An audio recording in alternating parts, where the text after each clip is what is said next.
pakikibahaging ito po ng Pangdiocesis na Dambana, si Santa Maria Magdalena mula po sa bayan ng Awis ay kasabay ng pagdiriwang ng parokya ng ika-400 taon ng pagsapalaganap ng Kristyanismo sa Lumang Cavite o Cavite el Viejo.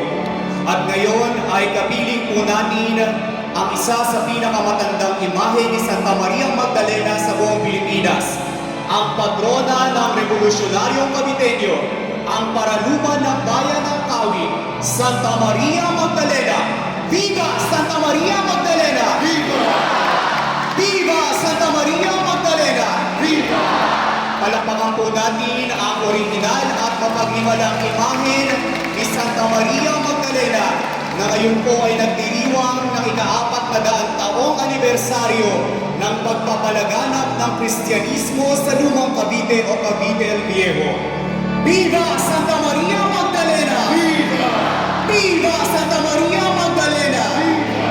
Muli po ay sama-sama natin itaas ang ating panalangin sa Diyos sa tulong po ng ating mahal na patrona, Santa Maria Magdalena. Sa ngalan ng Ama,